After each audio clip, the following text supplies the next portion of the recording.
आज हम खड़े हैं एक विशाल वृक्ष के छाया में। यह वृक्ष है जिसको हम अर्जुन के नाम से जानते हैं। तो आज इस दिव्य महाकाय विशाल वृक्ष के संबंध में हम जानकारी प्राप्त करेंगे, कैसे किन किन रोगों में प्रयोग करके हम रोगों से मुक्त हो सकते हैं। यह हमारे बहुत सारे रोगों को समाप्त करने में, रोगों से बचाने में सक्षम है। यह आप देख पा रहे हैं, यह इसका छाल है।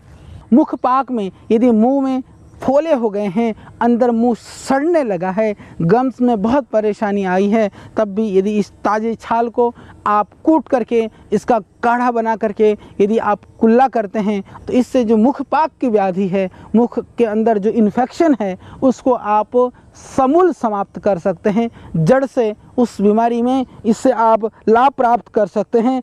यह निवेदन करना चाहूँगा, विशेष करके जिन जड़ी बूटियों में वृक्ष का छाल या हम जिसके जड़ प्रयोग करते हैं, उन वृक्षों को संबंध में हमारी जानकारी होने बहुत ज़्यादा ज़रूरी है कि हम इन वृक्षों को समाप्त न करें। जब हम इस छिलके को उतारें तो ये स्थान छोड़ छोड़ करके छोटे छोटे टुकड़ों में उसको काट करके निकालें, जिससे कि पेड़ समाप्त न हो जाए और इसके जो तने हैं वो भी ख़त्म न हो जाए। आयुर्वेद की एक यह विशेषता है कि जिन रोगों के विषय में हमें पता नहीं है, यदि हमारे शरीर में वो बीमारियां भी हैं, तो यदि हम इन औषधि का सेवन करते हैं तो उन बीमारियों से भी हम बच सकते हैं। अनागत रोगों से बचाव, आगत रोगों से मुक्ति।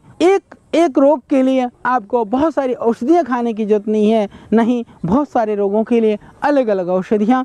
तो आप अपने रोग के हिसाब से, अपनी आयु के हिसाब से, आप अपनी अवस्था के हिसाब से थोड़ी सी जानकारी आप जड़ी बूटियों के संबंध में जानना चाहते हैं तो उसके लिए हमारे पास हमारी अपनी यह आयुर्वेद जड़ी बूटी रहस्य पुस्तक के द्वारा या अन्य जितने भी ये जड़ी बूटियों से संबंधित पुस्तकें हैं, उनके द्वारा जानकारी प्राप्त करके और भी आप अच्छी तरह से इनका प्रयोग कर सकते हैं। इनको प्रयोग करके आप स्वस्थ और निरोग हो सकते हैं। जो श्रद्धेय स्वामी रामदेव जी महाराज का संकल्प है, स्वस्थ भारत, समृद्ध भारत, निरोगी भारत, स्वस्थ विश्व, उस सपने को हम साकार कर सकते हैं।